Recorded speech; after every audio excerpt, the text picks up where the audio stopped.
Baik, teman-teman, kita lanjutkan materi TOEFL kita. Jadi hari ini kita akan rangkap dua chapter ya untuk mengganti sekaligus yang saya kehadiran saya nggak bisa kapan hari itu dua kali ya, teman-teman. Jadi kebetulan juga listening bagian kedua ini materinya cuma sedikit seperti itu. Jadi kita gabung saja. Oke, langsung saja kita mulai, teman-teman. Jadi seperti yang kita pelajari kemarin di listening, teman-teman akan diberikan soal yang jumlahnya adalah 50 pertanyaan. Nah, yang terbagi ke dalam tiga parts, yaitu part A, short conversations, part B, long conversations atau extended conversations gitu ya, dan part C, yaitu long talks. Nah, teman-teman nanti hanya punya waktu 12 detik untuk menentukan jawaban A, B, C, D ya, di semua part, teman-teman, atau di semua nomor di listening seperti itu. Jadi bisa dibilang kalau teman-teman nanti misalkan belum terbiasa akan sangat cepat waktunya. Tapi kalau sudah terbiasa, trust me guys, 12 detik itu lebih dari cukup seperti itu. Nah, hari ini kita fokus dengan listening bagian kedua dan bagian ketiga. Nah, untuk di listening bagian kedua nanti, teman-teman akan mulai dari nomor 31 dan nanti akan ada dua percakapan antara dua orang, teman-teman. Jadi sebenarnya mirip dengan part A antara dua orang, si A dan si B ya, cewek cowok, teman-teman. Nah, nanti bedanya dengan part A adalah si A itu nanti akan ngomong sesuatu, kemudian dijawab oleh si B. Nah, si A nanti menjawab lagi, si B nanti menjawab lagi. Jadi mereka sahut-sahutan, gitu ya. Mereka nanti akan membicarakan suatu masalah, kemudian biasanya itu dimasukkan tentang penjelasan akademik atau penjelasan sesuatu yang secara keilmuan seperti itu. Nah, otomatis vocabnya nanti akan sedikit lebih sulit dibandingkan part A, teman-teman. Karena banyak sekali eh, apa namanya? eh, istilah-istilah yang dipakai di mata keilmuan tertentu seperti itu. Nah, tipsnya adalah teman-teman nanti sebelum mendengarkan audionya dimulai, maka teman-teman juga harus fokus dengan narator. Jadi narator nanti sebelum memberikan waktu untuk si A dan si B melakukan percakapan itu akan memberitahu topik dan coverage, teman-teman. Jadi dua orang nanti itu ngomongin tentang apa. Kalau kalau nggak gitu coverage-nya disebutkan. Coverage itu kayak setting. Mereka yang akan ngobrol itu siapa aja. Kemudian mereka itu kalau nggak gitu di mana, di kelas sedang di mana gitu ya. Apakah di kelas, apakah di eh, ruang dosen misalkan dan seterusnya. Gitu ya, teman-teman. Nah, jadi penting teman-teman untuk mendengarkan eh, prolog gitu ya, prolog dari naratornya nanti untuk memahami atau mengkerucutkan vocab yang akan dipakai di percakapan tersebut seperti itu. Nah, kemudian nanti teman-teman harus fokus dengan alur pembicaraan daripada kalau teman-teman menemukan kata-kata yang sulit, teman-teman lewatin aja, gitu ya. Jadi ketika tes, karena kalau teman-teman terhenti dengan vocab yang sulit dan sisa percakapannya nanti malah nggak apa namanya nggak dapat, mending teman-teman fokus dengan sisa percakapan. Jadi lupakan kata-kata yang teman-teman tidak tahu artinya, karena biasanya kata-kata istilah-istilah itu bisa kita pahami lewat konteks, lewat keseluruhan pembicaraan seperti itu. Oke, jadi kalau menemukan kata-kata sulit, teman-teman lewatin aja, lebih fokus ke garis besarnya, gitu ya. Nah, di soal-soalnya nanti itu biasanya yang ditanyakan adalah detail-detail, walaupun tidak selalu ya, teman-teman. Detail-detail dari awal sampai akhir ya. Nanti biasanya di akhir itu ada eh, tambahan informasi seperti itu sama kayak di part C gitu ya. Jadi yang ditanyakan biasanya 5W1H kayak kapan, kenapa, siapa yang atau apa yang dan seterusnya. Gitu ya, teman-teman. Nah, mungkin sebelum kita praktek ke latihan buat teman-teman mungkin bisa ada pertanyaan kalau ingin ditanyakan dan mungkin teman-teman kalau ada headset bisa dipakai supaya lebih memaksimalkan belajarnya. Silakan kalau ada pertanyaan teman-teman.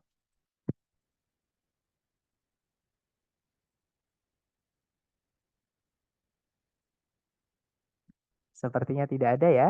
Nah, baik kalau tidak ada pertanyaan saya ingin menjelaskan cara teman-teman nanti menjawab karena agak beda ya teman-teman. Nah, nanti audionya itu karena audionya itu mengcover beberapa pertanyaan. Contohnya yang akan pertama kita akan pelajari ini ya ada 4 soal untuk satu audio.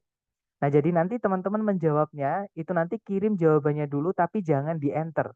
Sampai keempat soal sudah terjawab, gitu ya. Jadi misalkan nomor 31 sampai 34, pertanyaan nomor 31 misalkan jawabannya A, itu teman-teman tulis dulu di chat, tapi jangan di-enter dulu. Kemudian 32 misalkan B, tulis di chat jangan di-enter, 33C misalnya, ditulis dulu jangan di-enter, 34D misalnya, ditulis dulu baru di-enter kalau semuanya sudah terjawab. Gitu ya. Nah, silahkan dicoba dulu seperti biasa ya, teman-teman jangan takut salah. Semakin teman-teman sering mencoba, semakin teman-teman akan merasakan dan tahu bagaimana cara menyiasati sesuai dengan kemampuan teman-teman masing-masing. Silahkan dicoba dulu, teman-teman. Now we will begin Part B with the first conversation. Questions 31 through 34. Listen as a man and woman discuss a haircut. Hi, Bob. Your hair looks nice. It's a bit shorter than usual, isn't it? A bit shorter? I don't think so. It's a lot shorter. When I look in the mirror, I don't even know who's looking back at me. So you got your hair cut, but you didn't get the haircut that you wanted. This is not even close to the haircut that I wanted. I asked to have my hair trimmed just a little bit, and the hairstylist really went to town. When I looked down at the floor, there were piles of hair, my hair, on the floor. I couldn't believe it. Well, what did you say to the hairstylist? What could I say? The hair was already cut off. I couldn't exactly say, please put it back on, although that's exactly what I did want to say. Well, at least your hair'll grow back soon. That's what everyone is saying to me. It'll grow back. It'll grow back. But it won't grow fast enough to make me happy. Maybe after you get used to it, you'll like it a bit more. Number 31. What seems to be true about Bob's haircut?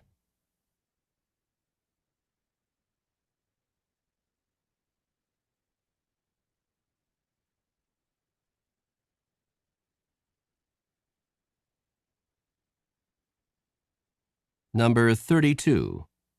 How does Bob seem to feel about his haircut?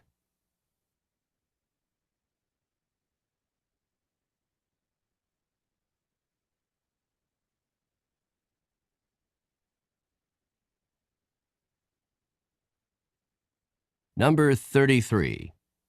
What did Bob see on the floor?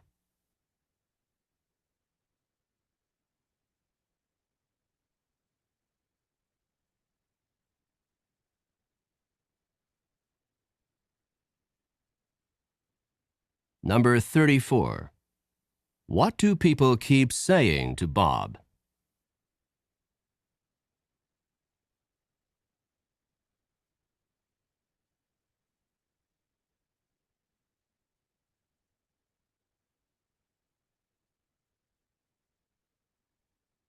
Oke, waktunya habis. Silahkan jawabannya teman-teman dikirim di chat dulu ya sedapatnya. Baik, ada jawaban ACDB, ACDC. Oke, ada juga antara ACDC atau ACDB kita cek ya teman-teman. Kita dengarkan kembali dulu dengan skripnya supaya mudah untuk kita bahas. Silahkan teman-teman. Hi, Bob. Your hair looks nice. It's a bit shorter than usual, isn't it? A bit shorter? I don't think so. It's a lot shorter. When I look in the mirror, I don't even know who's looking back at me. So you got your hair cut, but you didn't get the haircut that you wanted. This is not even close to the haircut that I wanted. I asked to have my hair trimmed just a little bit, and the hairstylist really went to town.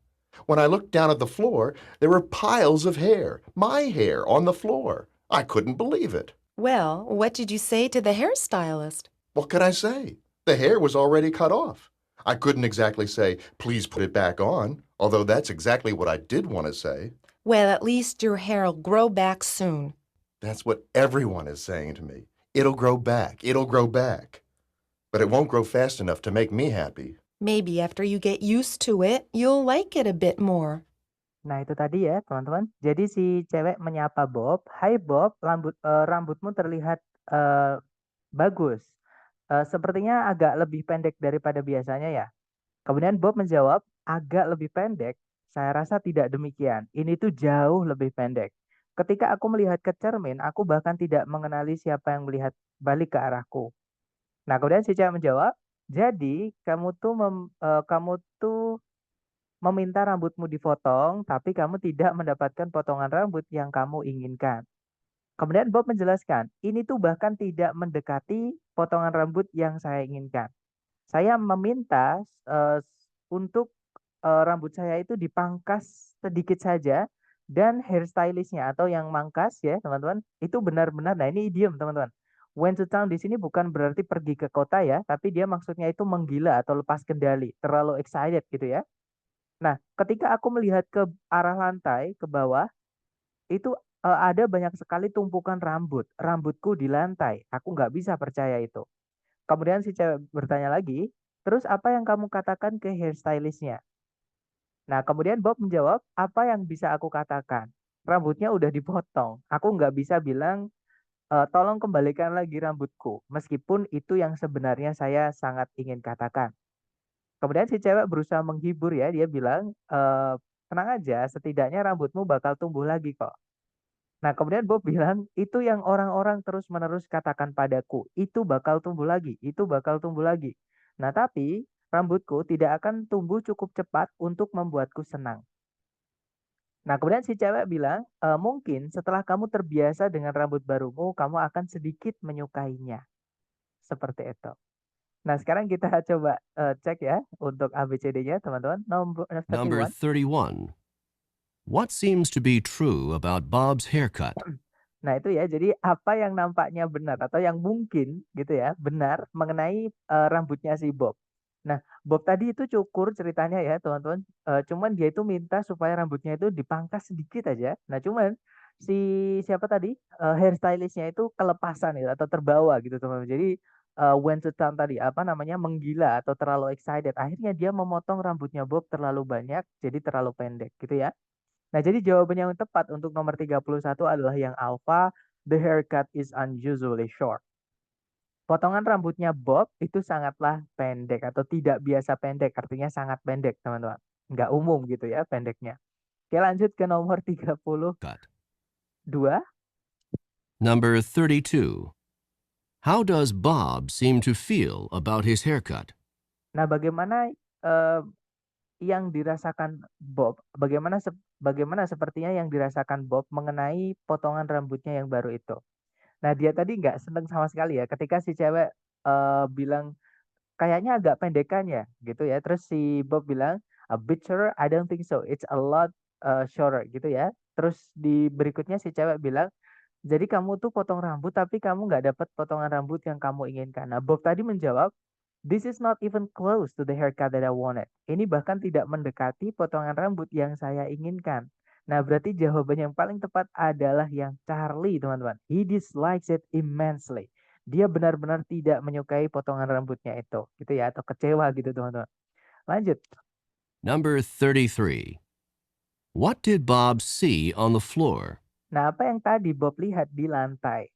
Nah, jadi ketika dia cerita ya, Bob tadi teman-teman, ketika dia melihat ke lantai, dia bilangnya, "When I look down at the floor, there were piles of hair. My hair on the floor. I couldn't believe it." Katanya tadi gitu. Jadi ketika aku lihat di lantai ada banyak sekali tumpukan rambut. Rambutku di lantai, nggak bisa aku percaya. Nah, jadi jawaban yang paling tepat untuk nomor 33 ini adalah yang delta, piles of his hair ya. Jadi tumpukan-tumpukan rambutnya si Bob sendiri.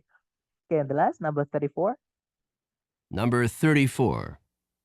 What do people keep saying to Bob?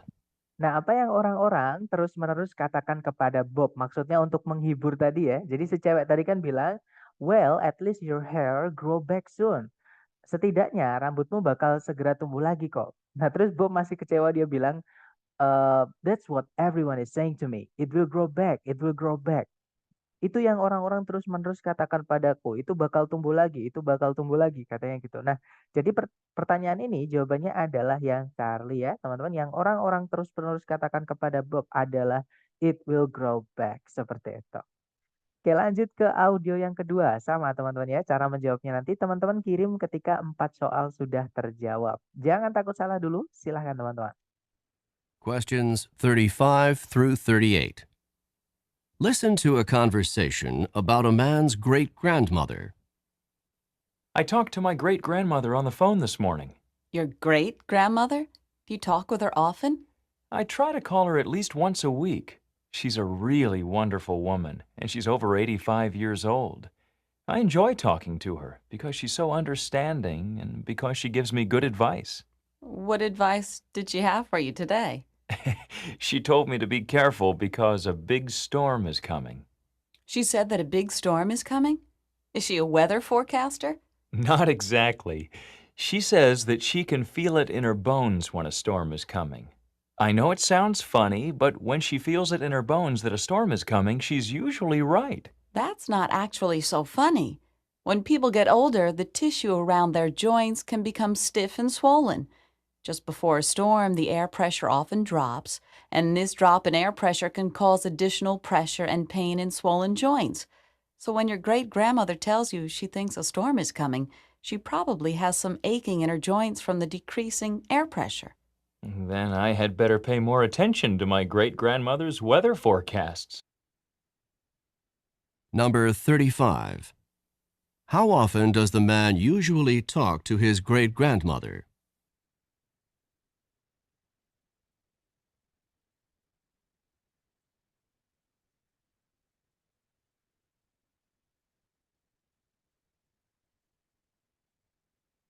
Number 36. What did the man's great-grandmother tell him on the phone this morning?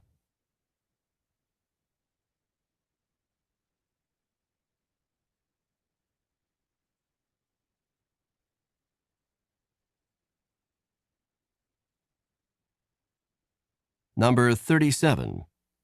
Where does the man's great-grandmother say that she feels a storm coming?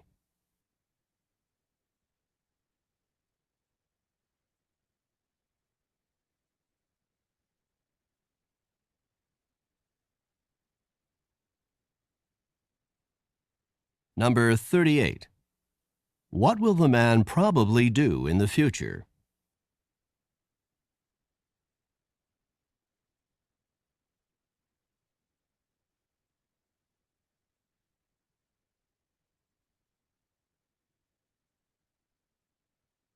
Oke, waktunya habis, teman-teman. Silahkan jawabannya dikirim di chat ya. Baik, ada jawaban BBAB, BBAC, BBAD. Oke, kita cek ya, teman-teman. Kita dengarkan kembali dengan audionya supaya mudah untuk, maksud saya dengan skripnya gitu ya, supaya mudah untuk kita bahas. Silahkan, teman-teman. I talked to my great-grandmother on the phone this morning. Your great-grandmother? Do you talk with her often? I try to call her at least once a week. She's a really wonderful woman, and she's over 85 years old. I enjoy talking to her because she's so understanding and because she gives me good advice. What advice did she have for you today? She told me to be careful because a big storm is coming. She said that a big storm is coming? Is she a weather forecaster? Not exactly. She says that she can feel it in her bones when a storm is coming.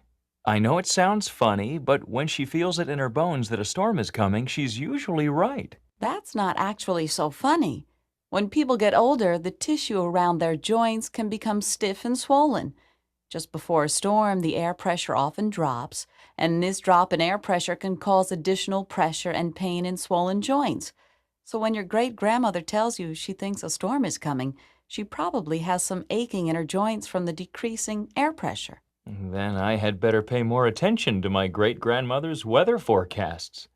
Nah, itu tadi adalah sebuah pembicaraan mengenai, nenek buyutnya seorang pria ya. Nah, jadi si cowok atau si prianya itu dia cerita, "Aku tadi ngobrol dengan nenek buyutku di telepon tadi pagi." Nah, kemudian si cewek bertanya, "Nenek buyutmu, apakah kamu masih, sering mengobrol dengan beliau?" Kemudian si cowok bilang, "Saya berusaha menelpon beliau setidaknya sekali dalam seminggu." Nah, beliau merupakan seorang wanita yang sangat menakjubkan dan beliau sudah berumur lebih dari 85 tahun. Nah, saya suka ngobrol dengan beliau karena beliau itu sangat, nyambung dan karena beliau selalu memberiku nasihat-nasihat yang bagus. Nah, kemudian si cewek bertanya, "Nasihat apa yang beliau berikan padamu hari ini tadi?" Nah, kemudian si cowok menjelaskan, "Beliau memberitahuku supaya hati-hati karena sebuah badai mau datang." Nah, kemudian si cewek agak sedikit kaget, dia bilang, beliau bilang kalau badai besar mau datang, apakah beliau seorang peramal cuaca? Nah, kemudian si cowok bilang, "Sebenarnya bukan." Nah, beliau itu berkata bahwa beliau bisa merasakan nya di tulang-tulangnya ketika badai mau datang. Nah, saya tahu kalau kedengarannya memang agak lucu atau aneh gitu ya. Nah, tapi ketika beliau merasakannya di tulang-tulangnya bahwa badai mau datang, beliau biasanya benar. Nah, kemudian si cewek menjelaskan, nah ini yang saya maksud kadang memasukkan, apa namanya, penjelasan akademik teman-teman gitu ya, dan kadang memang panjang seperti itu. Nah, jadi dia bilang, itu sebenarnya tidaklah aneh sama sekali. Nah, ketika orang beranjak tua, jaringan di sekitar persendian mereka itu bisa menjadi tegang dan bengkak. Nah, tepat sebelum badai, tekanan udara itu biasanya menurun dan penurunan dalam apa namanya, tekanan udara ini bisa menyebabkan, tekanan tambahan dan rasa sakit di, persendian yang bengkak. Jadi, ketika nenek buyutmu memberitahumu beliau itu merasakan badai mau datang, beliau mungkin merasakan rasa sakit di persendian beliau dari, tekanan udara yang menurun. Nah, kemudian si cowok bilang, "Kalau gitu aku sebaiknya, eee, lebih memperhatikan ramalan-ramalan cuaca nenek buyutku." Seperti itu. Oke, kita dengarkan number 35, guys. Number 35. How often does the man usually talk to his great grandmother? Nah, jadi seberapa sering, si cowok atau si pria tadi ya, biasanya ngobrol dengan nenek buyutnya. Nah, tadi si cowok bilang, "I try to call her at least once a week." Jadi saya berusaha menelpon beliau setidaknya sekali dalam seminggu. Nah, berarti jawabannya yang tepat yang bravo ya, teman-teman, every week, seperti itu. Oke, lanjut ke number 36. Number 36. What did the man's great grandmother tell him on the phone this morning? Nah, apa yang nenek buyutnya si pria tadi itu, maksudnya memberitahu si cowok tadi atau cucunya ya, teman-teman, sorry, cicitnya berarti gitu ya, di telepon tadi pagi. Nah, tadi ini sama dengan pertanyaannya si cewek yang bilang, "What advice did she have for you today?" Nasihat apa yang beliau berikan padamu, hari ini tadi? Nah, terus si cowok bilang, eee, he he told me sorry, kurang lebih beliau memberitahuku bahwa badai besar mau datang, gitu ya. Nah, jadi jawaban yang paling tepat adalah yang bravo, teman-teman, that a storm was coming, bahwa sebuah badai, mau datang, seperti itu. Oke, number 37. Number 37. Where does the man's great grandmother say that she feels a storm coming? Nah, jadi di mana nenek buyutnya si pria tadi itu mengatakan bahwa badai mau datang. Nah, tadi si cowok bilang, mungkin kedengaran agak lucu gitu ya, tapi, setiap beliau berkata bahwa beliau bisa merasakannya di tulang-tulangnya, beliau itu biasanya benar. Nah, jadi merasakannya di mana? Di tulang-tulangnya ya, teman-teman. So, the right answer to this question is alpha, ya, in her bones atau di tulang-tulangnya beliau, seperti itu. Oke, number 38. Number 38. What will the man probably do in the future? Nah, apa yang si cowok kemungkinan akan lakukan di masa yang akan mendatang atau di kemudian hari gitu ya. Nah, ini tadi merujuk ke perkataan si cowok yang di akhir-akhir tadi teman-teman. Setelah si cewek itu menjelaskan panjang lebar tentang orang-orang yang sudah sepuh itu bisa merasakan badai mau datang tadi ya karena tekanan udara yang menurun. Nah, terus si cowok bilang, "Then I had better pay more attention to my great grandmother's weather forecasts." Jadi kalau diartikan, kalau gitu aku sebaiknya lebih berhati-hati, maksudnya lebih mendengarkan, pay attention ya. Jadi lebih, memperhatikan atau mendengarkan atau percaya, ramalan cuaca dari nenek buyutku tadi seperti itu. Nah, jadi jawaban yang paling tepat adalah yang delta. Believe his great grandmother's predictions about the weather. Gitu ya, mempercayai prediksi mengenai cuaca dari nenek buyutnya. Seperti itu. Nah, itu tadi adalah kurang lebih listening bagian kedua, teman-teman. Jadi ada 2 percakapan, agak panjang ya. Nanti satu percakapan itu bisa diikuti kadang 3 soal, kadang 4 soal, kadang juga 5 soal, tapi umumnya 4 soal, teman-teman. Seperti itu. Nah, nanti setelah, part B atau listening part 2 itu selesai, teman-teman akan lanjut ke listening part 3 atau listening part terakhir. Nah, listening part 3 ini nanti mulainya tergantung nomor berapa part B berakhir. Karena part B itu nomor selesainya itu tidak pasti, teman. Kadang 37, kadang 38, kadang 39 gitu ya. Nah, nanti sisanya itu baru diikuti part C. Di part C nanti teman-teman akan mendengarkan satu orang, ya biasanya dosen atau profesional, orang-orang yang orang-orang apa ya bahasanya itu, orang-orang yang ahli di bidangnya gitu ya, atau yang profesional seperti itu di bidangnya. Itu menjelaskan tentang suatu topik gitu ya, agak panjang teman-teman. Nah, itu nanti ada ada 3 pembicaraan yang dibawakan, seperti jadi 3 orang gantian gitu ya, yang pertama dulu, kemudian nanti diikuti pertanyaan sama, pertanyaannya itu nanti antara 3 sampai 5, tapi umumnya 4 soal, teman-teman gitu ya. Kemudian kalau sudah selesai diikuti lagi berikutnya dan seterusnya gitu, oke. Nah, nanti tipsnya mirip dengan part B. Jadi sebelum dimulai, teman-teman juga harus fokus dengan sedikit, petunjuk yang diucapkan oleh si narator. Jadi narator itu biasanya akan menyampaikan topiknya itu tentang apa, kalau nggak gitu biasanya siapa yang ngomong, kalau nggak gitu di mana setting-nya, ya, supaya membantu teman-teman untuk mengerucutkan vocab yang akan dipilih atau yang dipakai, seperti itu. Nah, kemudian, sama kayak di part B juga, kalau teman-teman menemukan kata-kata sulit, lewatin aja, teman-teman lebih fokuskan pada, pembicaraan keseluruhan, gitu ya, daripada hanya kata per kata, seperti itu. Nah, untuk pertanyaannya nanti mirip juga dengan part B, yaitu informasi-informasi tertentu atau informasi spesifik yang ada di dalam, percakapan tadi, 5W1H gitu ya, teman-teman. Dan teman-teman hati-hati di part C ini sering banget di akhir-akhir itu biasanya diselingin, eee, kalimat atau apa ya, pernyataan yang tidak nyambung sama sekali dengan informasi yang sebelumnya sudah disampaikan. Nah, biasanya itu keluar nanti teman-teman, ditanyakan, seperti itu. Jadi memang harus fokus dari awal sampai akhir. Jadi walaupun akhir kelihatannya sudah selesai, topiknya, nah harus fokus lagi karena biasanya itu diselipin informasi yang, eee, menyeleweng tadi teman-teman, seperti itu. Tapi biasanya walaupun menyeleweng itu ditanyakan, seperti itu. Nah, mungkin ada yang pengen teman-teman tanyakan dulu mengenai, part B, sorry part C maksud saya ya, sebelum kita praktek buat teman-teman. Silakan kalau ada pertanyaan.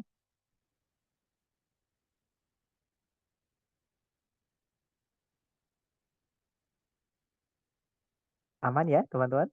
Baik, kalau aman saya kembalikan mute lagi. Teman-teman coba dulu seperti biasa ya, jangan takut salah. Silahkan teman-teman. Now we will begin part C with the first talk. Questions 39 through 42. Listen to a talk by a tour guide in the Everglades National Park. Today we're going to be taking a tram tour through part of the Everglades National Park. Quite probably we'll be seeing a number of crocodiles sunning themselves by the side of the water or poking their heads up through the water. Needless to say, we will not be getting off the tram at any time until we leave the area because of the danger posed by the crocodiles. By the way, you've probably heard of the expression crying crocodile tears. It is common to say that someone is crying crocodile tears when he or she is pretending to be sad or full of regret. Crocodiles always appear to have tears in their eyes, but they are not crying because of sadness or even pretended sadness. Instead, a crocodile uses its tear ducts to get rid of extra salt from its body. A crocodile does not sweat the same way that humans do and must get rid of extra salt through tears. So if you see a crying crocodile, do not think that it's feeling sad. It is basically sweating through its eyes. Look, over there on the right. There are two large crocodiles on the water's edge, right next to the fallen trees. You can get out your cameras and take pictures from here on the tram, but no, you cannot get off the tram to get any closer. Number 39. Where does this talk take place?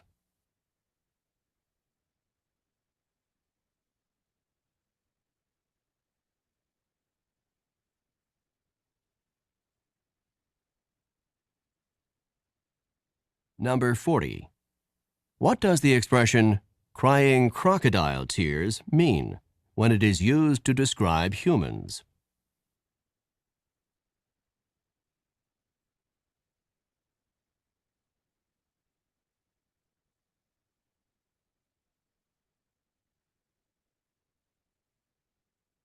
Number 41. Why do crocodiles have tears in their eyes?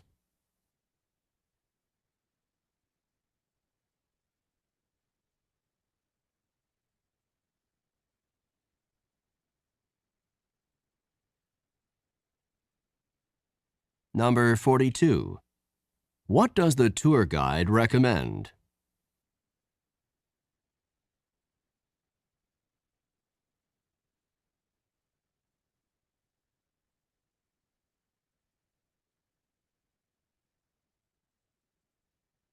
Oke, waktunya habis, teman-teman. Silahkan jawabannya dikirim di chat ya. Baik, ada jawaban ADCA, CDCA, CDBA, CACA, CDAA. Oke, banyak ya, teman-teman. Baik, kita cek bareng, kita dengarkan dulu dengan skripnya supaya mudah untuk kita bahas. Silahkan. Questions 39 through 42. Listen to a talk by a tour guide in the Everglades National Park. Today we're going to be taking a tram tour through part of the Everglades National Park. Quite probably we'll be seeing a number of crocodiles sunning themselves by the side of the water or poking their heads up through the water. Needless to say, we will not be getting off the tram at any time until we leave the area because of the danger posed by the crocodiles. By the way, you've probably heard of the expression crying crocodile tears. It is common to say that someone is crying crocodile tears when he or she is pretending to be sad or full of regret. Crocodiles always appear to have tears in their eyes, but they are not crying because of sadness or even pretended sadness. Instead, a crocodile uses its tear ducts to get rid of extra salt from its body. A crocodile does not sweat the same way that humans do and must get rid of extra salt through tears. So if you see a crying crocodile, do not think that it's feeling sad. It is basically sweating through its eyes. Look, over there on the right. There are two large crocodiles on the water's edge, right next to the fallen trees. You can get out your cameras and take pictures from here on the tram, but no, you cannot get off the tram to get any closer. Nah, itu ya, teman-teman. Jadi itu adalah sebuah pembicaraan oleh seorang pemandu wisata di Taman Nasional Everglades. Nah, tadi dikatakan hari ini kita akan melakukan perjalanan menggunakan tram melalui bagian dari Taman Nasional Everglades. Tentu saja kita akan melihat sejumlah buaya yang sedang berjemur di tepian air atau menjulurkan kepala mereka dari dalam air. Nah, tentu saja kita tidak boleh atau kita tidak akan meninggalkan tram kapanpun sampai kita meninggalkan area ini karena bahaya yang bisa disebabkan oleh buaya-buaya tersebut. Nah, ngomong-ngomong, kalian mungkin pernah mendengar ungkapan menangis mengeluarkan air mata buaya. Nah, sudah biasa kita mengatakan seseorang itu menangis mengeluarkan air mata buaya ketika dia itu lagi pura-pura sedih atau pura-pura menyesal. Nah, buaya itu selalu nampak memiliki air mata di mata mereka. Nah, tapi mereka itu bukan sedang menangis karena sedih atau bahkan kesedihan yang dibuat-buat. Namun, seekor buaya itu menggunakan selaput air mata untuk menyingkirkan kadar garam yang berlebihan dari dalam tubuhnya. Seekor buaya tidak berkeringat sama halnya seperti manusia dan tetap harus berkeringat atau tetap harus mengeluarkan kadar garam yang berlebihan melalui air matanya gitu ya. Nah, jadi jika kalian melihat seekor buaya lagi nangis, jangan mengira kalau buaya itu lagi sedih apalagi sampai dihibur gitu ya, teman-teman, dipuk-puk gitu. Nah, buaya itu sebenarnya lagi keringetan melalui matanya. Nah, terus pemandunya tadi bilang, "Coba lihat di sana, di sebelah kanan ada 2 buaya besar di tepian air tepat di sebelahnya pohon-pohon yang tumbang itu. Nah, kalian boleh mengeluarkan kamera dan mengambil gambar dari sini, dari tram, di atas tram gitu ya. Nah, tapi kalian tidak boleh kalian tidak boleh turun dari tram untuk mendekat." Nah, kita cek soalnya number 49, teman-teman. Number 39. Where does this talk take place?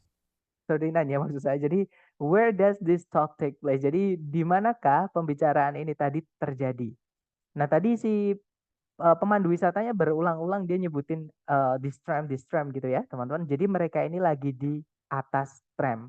Tram sendiri itu adalah kendaraan yang jendelanya terbuka yang memang ditujukan supaya wisatawan itu bisa melihat ke arah kanan kiri gitu ya, supaya bisa melihat keindahan alam dan fitur-fiturnya seperti itu. Nah, jadi jawaban yang tepat adalah yang Charlie on a tram seperti itu.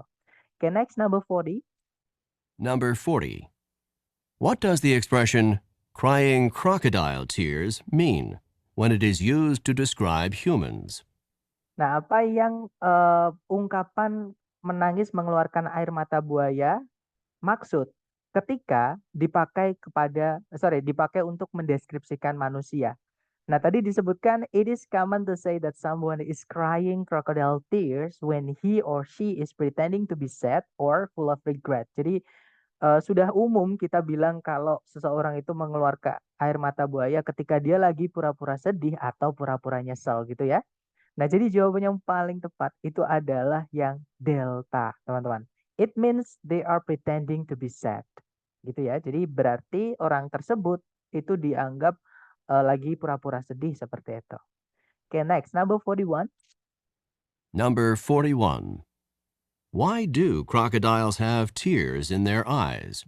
Nah, terus kenapa buaya itu kelihatan selalu punya air mata di mata mereka?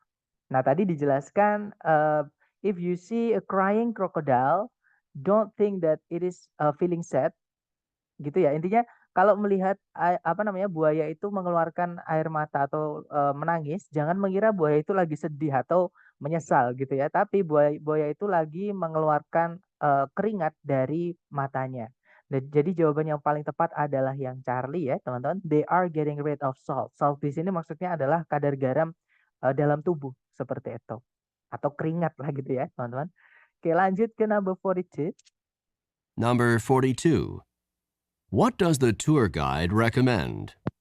Nah, apa yang tour guide-nya atau pemandu wisatanya tadi rekomendasikan? Nah, tadi kan ini merujuk ke yang terakhir tadi setelah pemandu wisatanya menyebutkan, "Tuh lihat ada buaya di sebelah kanan, di bawah di dekat pohon-pohon yang tumbang itu loh." Nah, terus dia bilang, "You can get out your cameras and take picture from here on the tram." Jadi kalian boleh mengeluarkan kamera dan mengambil gambar dari sini dari atas tram. Nah, jadi jawaban yang paling tepat adalah yang alfa ya, teman-teman. Taking photographs atau mengambil gambar seperti itu. Oke, nah, next teman-teman ke percakapan kedua untuk part C. Dicoba lagi, jangan takut salah. Silakan teman-teman. Questions 43 through 46. Listen to the following lecture by a university professor. Please take your seats now because I would like to begin today's lecture. Today, we will be discussing one of the more elegant and distinct forms of 19th century transportation, the clipper ship. Clipper ships of the 19th century were the graceful, multi-sailed, ocean-going vessels that were designed for maximum speed. They were given the name clipper ship in reference to the fact that they clipped along at such a fast rate of speed. Clipper ships were constructed with a large number of sails in order to maximize their speed. They often had 6 to 8 sails on each of the masts, and ships commonly had 3 and perhaps 4 masts. The speeds that they achieved were unbelievably fast for the era. Clipper ships could, for example, accomplish the amazing feat of traveling from New York to San Francisco in less than 100 days. Clipper ships first came into use in the United States in the 1840s. They were originally intended to make the trip from New York around the tip of South America and on to China in order to transport tea to the United States. Once gold was discovered in California in 1848, clipper ships were immediately put into use to carry large numbers of gold prospectors and large amounts of mining supplies from the East Coast to California. With the success of the American clipper ships, the British began their own fleet of clipper ships to transport goods from the far reaches of the British Empire. That's all for today's class. Don't forget that there's a written assignment due on Friday. Number 43. In which course would this lecture most probably be given?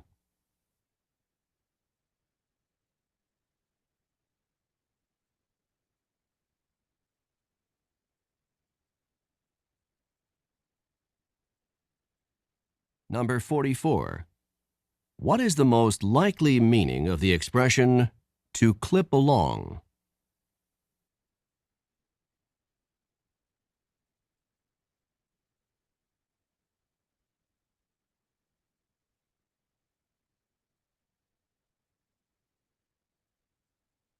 Number 45. What were clipper ships first used for in the United States?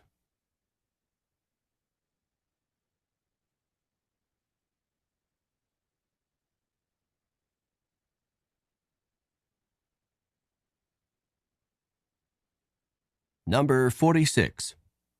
What does the professor remind the students about?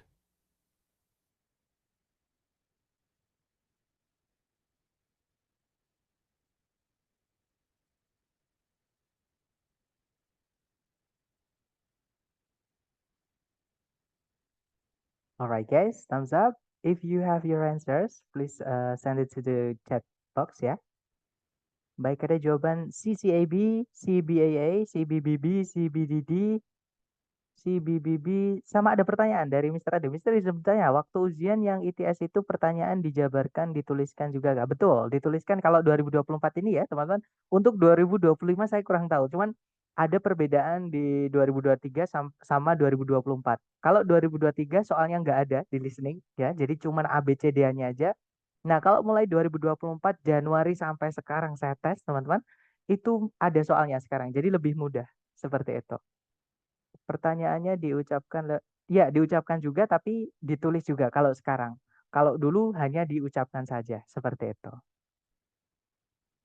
Nah, untuk teks ini tadi lumayan panjang ya, teman-teman. Mari kita cek dulu dengan skripnya supaya mudah untuk kita bahas. Silahkan teman-teman. Questions 43 through 46. Listen to the following lecture by a university professor. Please take your seats now because I would like to begin today's lecture. Today, we will be discussing one of the more elegant and distinct forms of 19th century transportation, the clipper ship. Clipper ships of the 19th century were the graceful, multi-sailed, ocean-going vessels that were designed for maximum speed. They were given the name clipper ship in reference to the fact that they clipped along at such a fast rate of speed. Clipper ships were constructed with a large number of sails in order to maximize their speed. They often had 6 to 8 sails on each of the masts, and ships commonly had 3 and perhaps 4 masts. The speeds that they achieved were unbelievably fast for the era. Clipper ships could, for example, accomplish the amazing feat of traveling from New York to San Francisco in less than 100 days. Clipper ships first came into use in the United States in the 1840s. They were originally intended to make the trip from New York around the tip of South America and on to China in order to transport tea to the United States. Once gold was discovered in California in 1848, clipper ships were immediately put into use to carry large numbers of gold prospectors and large amounts of mining supplies from the East Coast to California. With the success of the American clipper ships, the British began their own fleet of clipper ships to transport goods from the far reaches of the British Empire. That's all for today's class. Don't forget that there's a written assignment due on Friday. Nah, itu tadi ya, teman-teman. Jadi itu adalah sebuah sebuah kuliah maksud saya atau pelajaran di kelas gitu ya, oleh seorang profesor universitas. Nah, tadi dikatakan silakan duduk semuanya karena saya ingin memulai kelas hari ini. Nah, hari ini kita akan membahas salah satu dari bentuk-bentuk transportasi abad ke-19 yang lebih elegan dan berbeda, yaitu clipper ship. Nah, clipper ship dari abad ke-19 merupakan kapal-kapal pengarung lautan yang memiliki banyak layar yang besar yang didesain untuk kecepatan tinggi. Nah, mereka atau clipper ship itu diberi nama clipper ship karena fakta bahwa mereka itu bisa clip along itu melaju pesat gitu ya, teman-teman, pada kecepatan yang tinggi. Nah, clipper ship itu dibangun atau dibuat dengan sejumlah layar untuk memaksimalkan kecepatan mereka. Nah, mereka biasanya memiliki 6 hingga 8 layar di setiap dari tiang kapalnya, dan kapal-kapal pada waktu itu tuh biasanya memiliki 3 dan mungkin 4 tiang kapal. Nah, ini vocab yang jarang kita pakai sehari-hari ya, mast ini teman-teman, tiang kapal. Karena kita tidak hidup di laut, kecuali mungkin teman-teman ada yang mungkin dekat pelabuhan dan pernah sering mendengar kata mast ini menguntungkan teman-teman karena punya vocabnya gitu ya. Nah, kemudian kecepatan-kecepatan yang clipper ship bisa capai pada waktu itu merupakan sangatlah cepat di eranya gitu ya. Nah, clipper ship bisa contohnya itu menyelesaikan tugas perjalanan yang sangat menakjubkan dari New York ke San Francisco dalam kurang dari 100 hari. Nah, clipper ship pertama kali digunakan di Amerika Serikat itu di tahun 1840-an. Nah, mereka utamanya atau awalnya dimaksudkan untuk melakukan perjalanan dari New York mengelilingi ujung dari Amerika Selatan dan lanjut menuju Cina untuk mengangkut teh menuju Amerika Serikat. Nah, ketika emas ditemukan di California di tahun 1848, clipper ship segera dialihfungsikan untuk mengangkut pencari-pencari emas yang banyak dan persediaan emas yang banyak dari pantai timur menuju California. Dengan keberhasilan dari clipper ship-nya Amerika, Inggris itu memulai armada clipper ship mereka sendiri untuk mengangkut eh, barang-barang dagangan dari tempat-tempat yang jangkauannya jauh dari kerajaan British Raya. Nah, itu saja untuk kelas hari ini. Jangan lupa ada tugas tertulis yang paling lambat dikumpulkan hari Jumat. Nah, sekarang kita cek teman-teman. Number 43. In which course would this lecture most probably be given? Nah, di mata kuliah apakah kemungkinan eh, kuliah tadi itu diberikan? Nah, tadi kan ngomongin tentang kapal di abad ke-19-nya Amerika ya, teman-teman. Nah, jadi jawaban yang paling tepat di sini itu adalah yang Charlie ya, American History. Karena nggak mungkin ngomongin water sports atau olahraga air. Padahal nggak ada aktivitas olahraga sama sekali tadi ya. Kalau yang Bravo fisika, nggak ada hukum fisika ataupun tokoh fisika yang disebutkan di eh, pembicaraan tadi. Otomatis Bravo bukan. Kalau yang Delta Psychology, ngomongin tentang kalau saya nggak salah ya teman-teman mental manusia seperti itu. Atau ininya makhluk hidup gitu ya. Nah, sedangkan yang dibahas ini tadi adalah tentang kapal laut. Jadi jawabannya yang paling tepat adalah yang Charlie, teman-teman. American History gitu ya. Lanjut ke number 44. Number 44. What is the most likely meaning of the expression to clip along? Nah, jadi kurang lebih kalau diartikan apakah makna yang paling mungkin atau paling mendekati dari ungkapan to clip along. Nah, kalau teman-teman misalkan nggak tahu arti to clip along tadi, lewatin aja. Nah, tapi teman-teman ingat, to clip along tadi disebutkan ketika apa? Nah, tadi to clip along itu disebutkan ketika si pembicara itu mengulang-ulang tentang seberapa cepatnya kapal laut tadi. Nah, berarti cari di pilihan A, B, C, D yang mencantumkan kata cepat atau maknanya cepat gitu ya, teman-teman. Nah, jadi jawaban yang tepat di sini adalah yang Bravo, to move fast. Seperti itu. Oke, next, number 45. Number 45. What were clipper ships first used for in the United States? Oke, nah pertanyaannya adalah apa yang, sorry, untuk apakah gitu ya, untuk apakah clipper ship pertama kali digunakan di Amerika Serikat. Nah, tadi kegunaan clipper ship itu ada dua, teman-teman ya, yang disebutkan di pembicaraan yang tadi. Yang pertama adalah clipper ship itu melakukan perjalanan menuju Cina untuk mengangkut teh ke Amerika Serikat di tahun, sorry, tadi 1840-an kalau saya nggak salah ya, teman-teman. Nah, kemudian di tahun 1848 itu emas ditemukan di California gitu ya. Kemudian akhirnya dialihfungsikan yang awalnya mengangkut teh jadi mengangkut pencari emas dan persediaan emas seperti itu di California gitu ya. Nah, jadi jawabannya yang paling tepat karena pertanyaannya adalah pertama kali, berarti jawabannya yang alpha. To bring tea from China.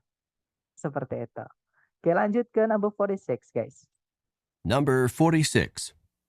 What does the professor remind the students about? Nah, apa yang profesornya tadi ingatkan kepada para mahasiswanya? Nah, jadi tadi mengingatkan ada kata don't forget tadi ya, karena remind artinya mengingatkan, teman-teman. Nah, tadi profesornya di terakhir bilang, "Don't forget that there is a written assignment due on Friday." Jangan lupa ada tugas tertulis yang paling lambat dikumpulkan hari Jumat.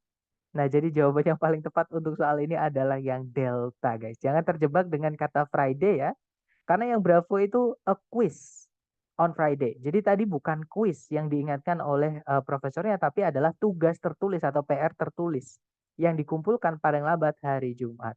Jadi jawaban yang tepat adalah yang delta, guys.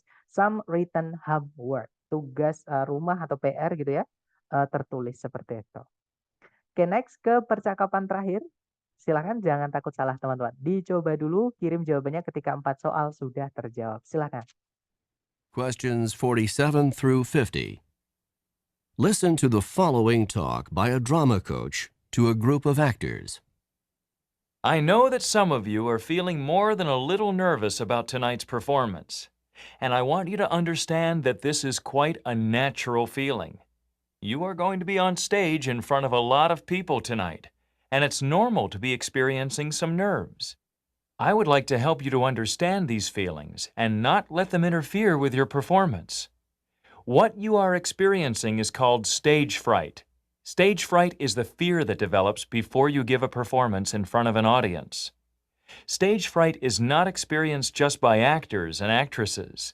It can also be experienced by musicians, athletes, teachers, anyone who performs in front of a group of people.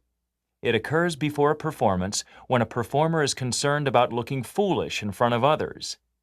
Just before tonight's performance, if you're feeling a bit tense, if your knees are shaking, if your stomach has butterflies in it, and if you are thinking about how bad your performance could be, then you have a major case of stage fright.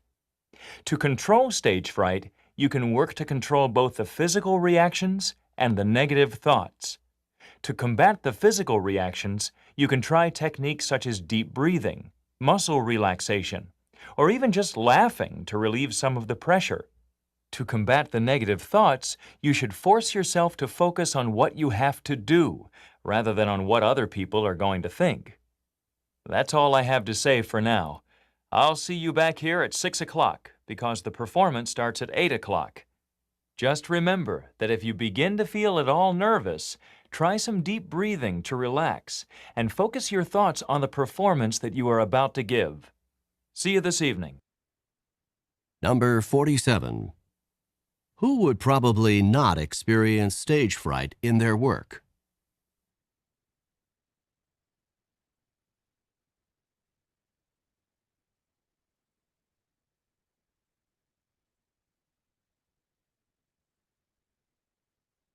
Number 48.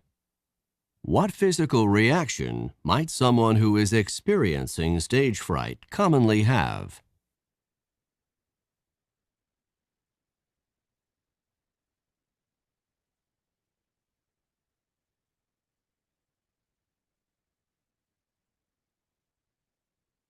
Number 49. How can someone combat the negative thoughts associated with stage fright?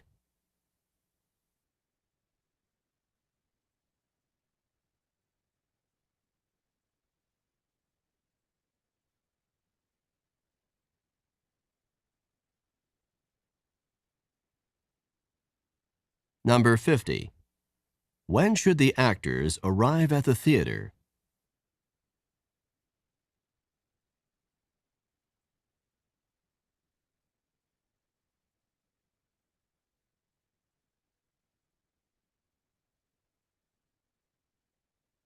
Oke, waktunya habis teman-teman. Silakan jawabannya dikirim di chat ya. Kemudian kita bahas bareng. Baik, ada jawaban ACDC, ACDD, ACBC, AADD, DADC. Kita cek bareng ya teman-teman. Mari kita dengarkan dulu dengan dengan skripnya. Kemudian kita bahas bareng. Silakan teman-teman. Questions 47 through 50. Listen to the following talk by a drama coach to a group of actors. I know that some of you are feeling more than a little nervous about tonight's performance, and I want you to understand that this is quite a natural feeling. You are going to be on stage in front of a lot of people tonight, and it's normal to be experiencing some nerves. I would like to help you to understand these feelings and not let them interfere with your performance. What you are experiencing is called stage fright. Stage fright is the fear that develops before you give a performance in front of an audience. Stage fright is not experienced just by actors and actresses. It can also be experienced by musicians, athletes, teachers, anyone who performs in front of a group of people. It occurs before a performance when a performer is concerned about looking foolish in front of others. Just before tonight's performance, if you're feeling a bit tense, if your knees are shaking, if your stomach has butterflies in it, and if you are thinking about how bad your performance could be, then you have a major case of stage fright. To control stage fright, you can work to control both the physical reactions and the negative thoughts. To combat the physical reactions, you can try techniques such as deep breathing, muscle relaxation, or even just laughing to relieve some of the pressure. To combat the negative thoughts, you should force yourself to focus on what you have to do, rather than on what other people are going to think. That's all I have to say for now. I'll see you back here at 6 o'clock because the performance starts at 8 o'clock. Just remember that if you begin to feel at all nervous, try some deep breathing to relax and focus your thoughts on the performance that you are about to give. See you this evening. Nah, itu tadi ya. Jadi itu adalah sebuah pembicaraan oleh seorang pelatih drama kepada sekelompok peraganya gitu ya, atau aktornya gitu, teman-teman. Nah, tadi disebutkan, saya tahu bahwa beberapa dari kalian sedang merasakan lebih dari sekedar gugup mengenai pertunjukan nanti malam. Dan saya ingin, kalian, untuk memahami bahwa yang kalian rasakan itu sesuatu yang wajar. Nah, kalian akan berada di atas panggung di depan banyak orang malam ini dan wajar apabila merasakan atau mengalami ketegangan-ketegangan tertentu. Nah, saya akan membantu kalian, memahami yang kalian rasakan ini dan tidak akan membiarkan yang kalian rasakan itu mengganggu pertunjukan kalian. Nah, apa yang kalian sedang rasakan atau sedang alami itu disebut dengan, demam panggung. Demam panggung merupakan rasa takut yang tumbuh sebelum kalian memberikan suatu pertunjukan di depan audiens. Nah, demam panggung itu tidak hanya dialami oleh aktor dan aktris saja, dia juga bisa dialami oleh musisi, atlet, guru, nah siapapun yang tampil di depan sekelompok orang. Nah, demam panggung itu terjadi sebelum pertunjukan ketika seorang performer itu khawatir akan terlihat konyol di depan, yang lain. Nah, tepat sebelum pertunjukan nanti malam, jika kalian merasa sedikit tegang, jika lutut kalian gemeteran, dan jika perut kalian seperti ada kupu-kupunya, maksudnya gugup gitu ya, teman-teman. Dan jika kalian merasakan seberapa buruk pertunjukan kalian nanti, disitulah tanda besar kalian mengalami demam panggung. Nah, untuk mengendalikan demam panggung, kalian bisa berusaha untuk mengendalikan reaksi fisik dan juga pikiran negatif. Nah, untuk melawan, reaksi fisiknya, kalian bisa mencoba beberapa teknik seperti misalnya, menarik nafas yang dalam, regangkan otot, atau bahkan hanya ketawa-ketiwi saja untuk mengeluarkan atau meredakan beberapa tekanan. Nah, untuk melawan pikiran-pikiran negatifnya, kalian harus memaksa diri kalian untuk berfokus pada apa yang kalian harus lakukan, daripada apa yang orang-orang nanti akan pikirkan. Nah, itu saja yang saya harus katakan sekarang. Saya akan menemui kalian lagi di sini jam 6 karena pertunjukannya mulai jam 8. Nah, ingat-ingat saja bahwa jika kalian mulai merasakan, ketegangan gitu ya, eee, cobalah menarik nafas yang dalam untuk rileks dan fokuskan pikiran kalian pada pertunjukan yang kalian akan berikan. Sampai jumpa nanti malam. Kita cek soalnya, teman-teman. Number 47. Who would probably not experience stage fright in their work? Nah, kira-kira siapa yang mungkin, tidak mengalami, nah di sini ada note-nya ya teman, jadi yang tidak mengalami demam panggung di pekerjaan mereka. Nah, tadi disebutkan kalau demam panggung itu tidak hanya dialami oleh aktor dan aktris saja. Dia juga dialami oleh musisi, atlet, guru, siapapun yang tampil di depan banyak orang. Nah, di sini pertanyaannya adalah yang tidak mengalami demam panggung, berarti yang pekerjaannya itu tidak di depan banyak orang, teman-teman. Oke. Nah, jawaban yang paling tepat untuk soal ini adalah yang alpha, writers, gitu ya. Karena penulis itu bekerjanya tidak di depan banyak orang. Seperti itu. Sedangkan aktor, musisi, dan atlet tadi disebutkan sebagai beberapa contoh yang bisa mengalami demam panggung dalam pekerjaan mereka. Seperti itu. Kemudian nomor 48. Number 48. What physical reaction might someone who is experiencing stage fright commonly have? Nah, reaksi fisik apa yang mungkin seseorang dengan demam panggung alami? Kurang lebih seperti itu, teman-teman. Nah, tadi ada banyak ya, kurang lebih gugup, kemudian, lututnya gemeteran, terus kayak ada kupu-kupu di perutnya, maksudnya gugup gitu ya. Dan juga, apa tadi ya, teman-teman? Eee, ya gugup tadi ya. Nah, jadi jawaban yang paling tepat di sini adalah yang Charlie ya. He or she would have shaky knees. Dia akan lututnya akan mengalami gemeteran atau dia akan memiliki lutut yang gemeteran. Maksudnya gugup gitu teman-teman gitu ya. Kalau yang alfa dia akan melihat kupu-kupu. Nah, kupu-kupu tadi disebutkan bukan untuk dilihat, tapi maksudnya adalah kayak kita tuh kayak misalkan di perut teman-teman mungkin pernah ya, ada kayak, nggak nyaman, kayak ada yang gerak-gerak tapi nggak bisa kayak gatel gitu tapi nggak bisa digaruk gitu. Nah itu yang dimaksud, untuk soalnya. Jadi kayak gugup gitu teman-teman. Kalau yang Bravo dia akan mematahkan satu kakinya. Nah ini malah lebih ekstrim lagi dan tidak disebutkan tadi ya teman-teman. Nah bisa juga halusinasi gitu ya, lihat kupu-kupu atau bintang misalnya. Nah itu pusing berarti teman-teman. Kemudian kalau yang delta, dia akan berhenti bernapas. Nah, ini terlalu ekstrim dan tadi juga tidak disebutkan, otomatis bukan. Jadi jawaban yang tepat adalah Charlie, guys. Next, number 49. Number 49. How can someone combat the negative thoughts associated with stage fright? Nah, bagaimana seseorang itu bisa melawan pikiran-pikiran negatif yang ada hubungannya dengan demam panggung? Nah, tadi kalau untuk melawan pikiran negatif caranya cuma satu ya. Jadi to combat the negative thoughts, you should force yourself to focus on what you have to do rather than what other people are going to think. Tadi katanya seperti itu. Jadi untuk melawan pikiran negatifnya kalian harus berfokus pada apa yang kalian harus lakukan, bukan pada apa yang orang-orang nanti akan pikirkan. Nah, jadi jawaban yang paling tepat untuk soal ini adalah yang delta, guys. By focusing on what they need to do. Seperti itu, gitu ya. Jadi dengan berfokus pada apa yang, harus dilakukan, seperti itu. Kalau yang alfa dengan melototi para audien, nah ini malah kelihatan banget kalau gugup, malah tambah gugup nanti gitu ya.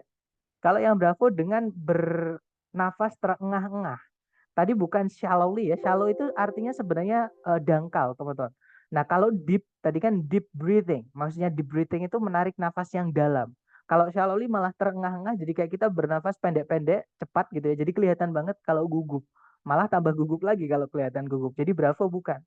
Nah kalau yang Charlie, dengan berpikir mengenai hasil negatif yang mungkin, terjadi atau yang mungkin nanti ada gitu. Nah itu malah memperburuk, seperti itu gitu ya. Jadi jawaban yang tepat adalah yang delta. Terakhir teman-teman number 50 kita dengarkan dulu soalnya.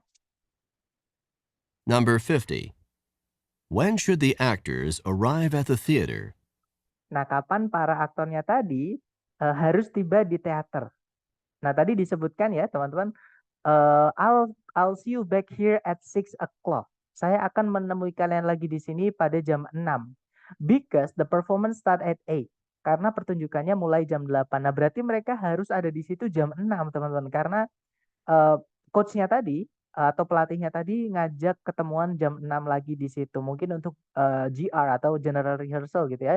Gladi bersih gitu, teman-teman. Nah, jadi jawaban yang tepat adalah yang Charlie at 6 o'clock. Seperti itu. Oke. Nah, itu tadi adalah listening bagian kedua dan bagian ketiga atau bagian terakhir, teman-teman. Oke, sama kayak part A tentunya, di listening part B dan part C ini vocab sangat diperlukan dan saya rasa teman-teman juga harus sering-sering mengasah kemampuan rekognisi dengan cara sering-sering berlatih. Dan kalau dapat vocab baru tolong ditulis, teman-teman, supaya tidak hilang. Gitu ya. Nah, mungkin sambil saya absen nih, mungkin teman-teman ada yang pengen bertanya, silahkan ditanyakan dulu, teman-teman.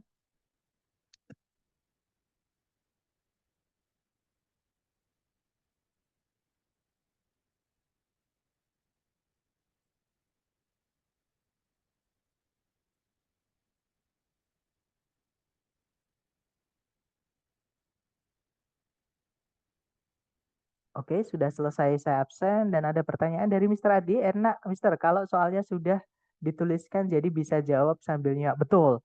Jadi untuk tahun 2024 ini lebih gampang, teman-teman. Makanya saya juga nggak pakai Longman, karena kalau di Longman itu masih tidak ada soalnya.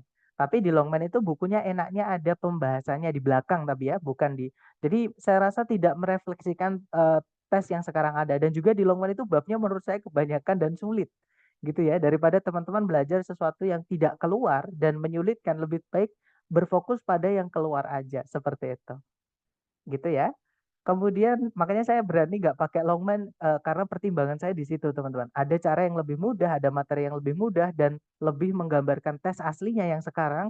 Jadi saya pakai materi saya sendiri seperti itu. Walaupun kadang saya ngambil-ngambil audionya ini dari Longman karena sulit sekali untuk mencari audio untuk listening ini seperti itu. Mister, ada tips untuk nebak jawaban yang sinonim kata pas listening nggak ya? Nah, yang saya tadi sampaikan, Mister. Jadi kita fokus ketika mendengarkan, kemudian kalau nggak tahu artinya lewatin aja. Tapi teman-teman pahami kata yang teman-teman lewati tadi ngomongin tentang apa. Jadi misalkan tadi kan ngomongin tentang clip along ya. To clip along artinya apa? Nah, to clip along tadi disebutkan in reference to the fact that uh, they clip along at such fast rate of speed, kalau nggak salah tadi seperti itu kurang lebih. Nah, jadi ngomongin tentang kecepatan. Nah, artinya clip along ini ada hubungan dengan gerakan yang cepat. Maka teman-teman cari di pilihan A, B, C, D untuk gerakan yang cepat. Karena clip along sendiri itu jarang teman-teman dipakai di sehari-hari seperti itu. Gitu ya. Dan itu tetap harus dilatih, sering-sering latihan seperti itu. Kalau nggak gitu teman-teman juga bisa menggunakan cara eliminasi, cuman ini lebih sulit. Maksudnya kadang gini teman-teman. Tadi kebetulan ya yang di pilihan kita tadi yang sebentar saya bukakan yang kapal tadi tentang clipper ship teman-teman. Nah, sebentar percakapannya tadi. Nah, ini teman-teman ya. Jadi sorry, kita ke soalnya mohon maaf. Number Nah, ini ya, to clip along tadi. Jadi teman-teman hubung-hubungkan ABCD-nya ke konteksnya.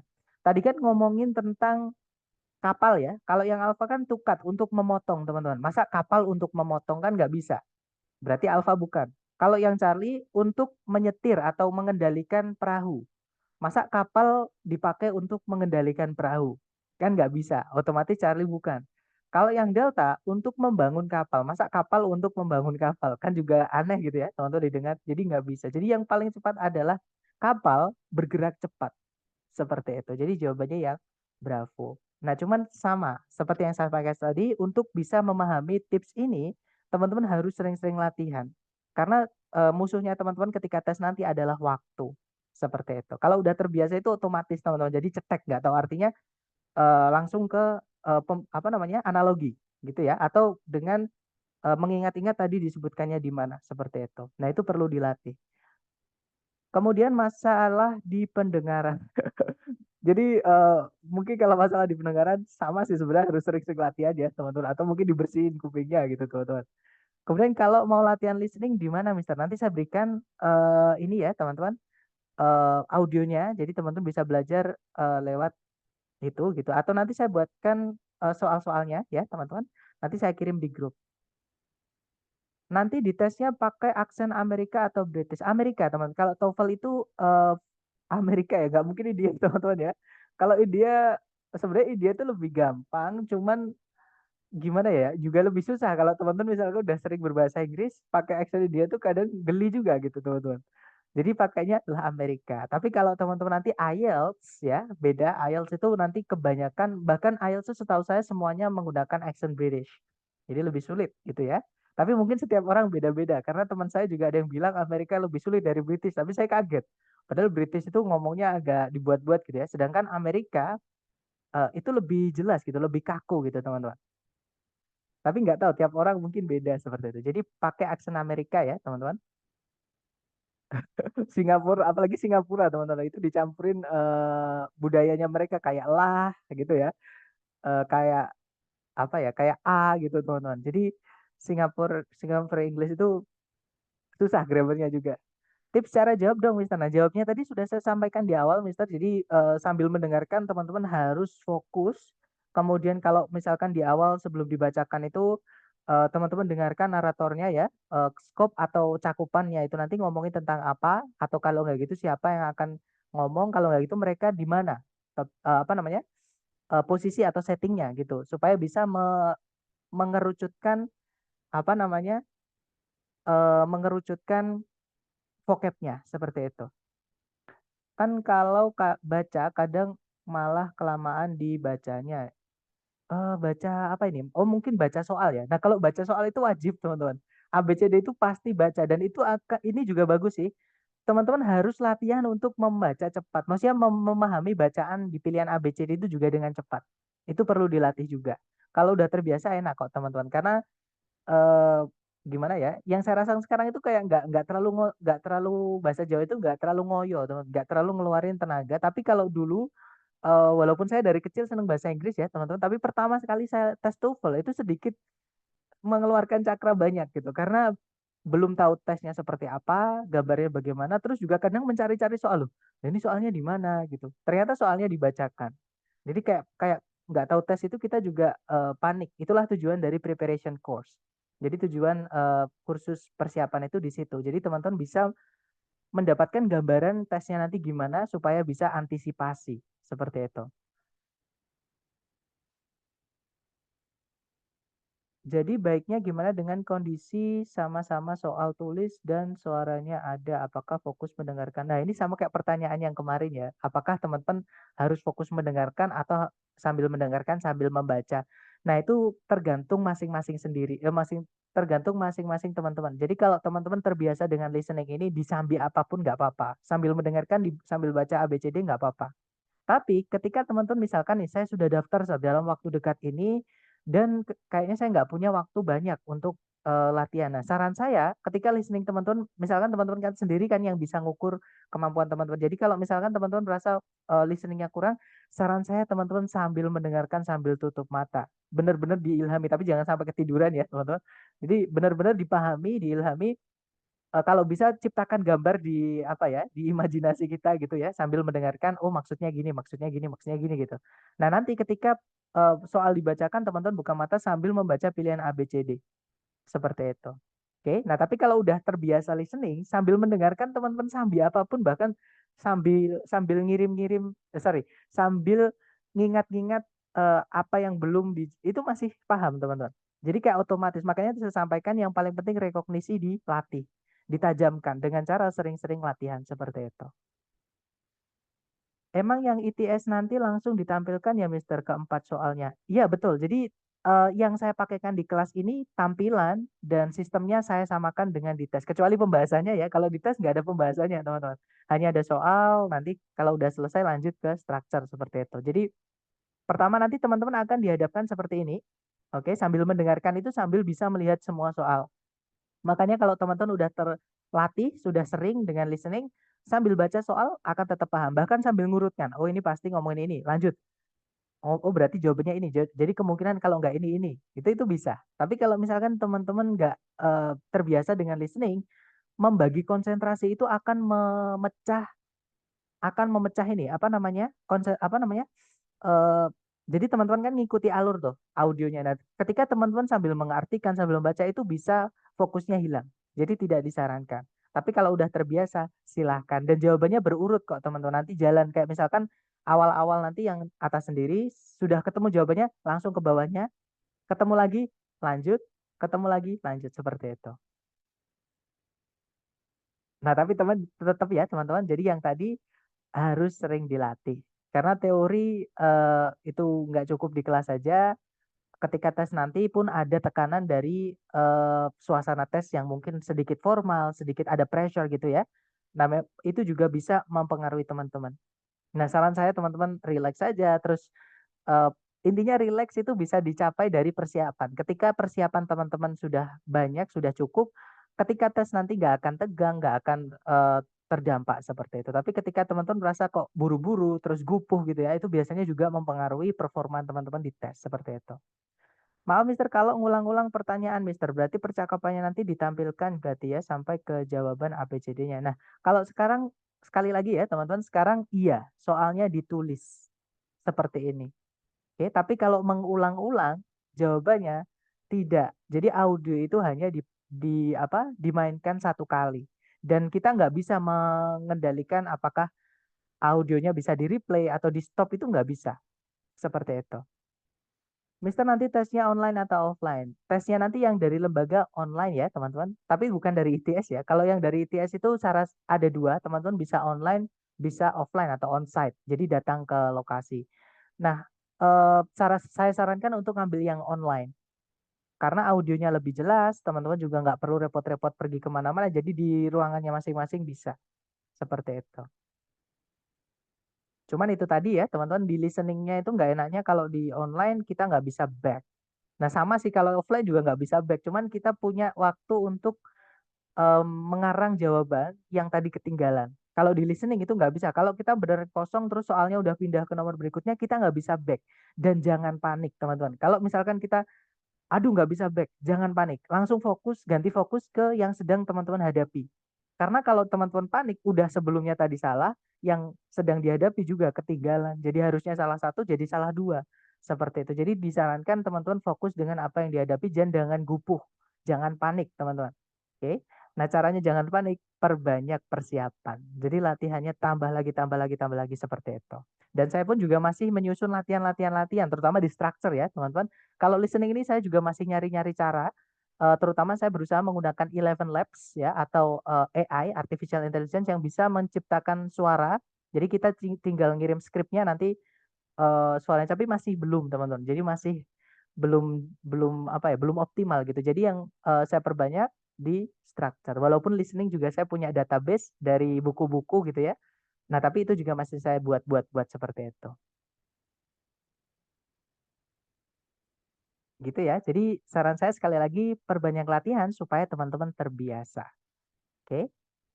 Nah, sepertinya tidak ada pertanyaan lagi atau nanti ketika teman-teman latihan menemukan kesulitan apapun, silahkan japri saya ya, teman-teman.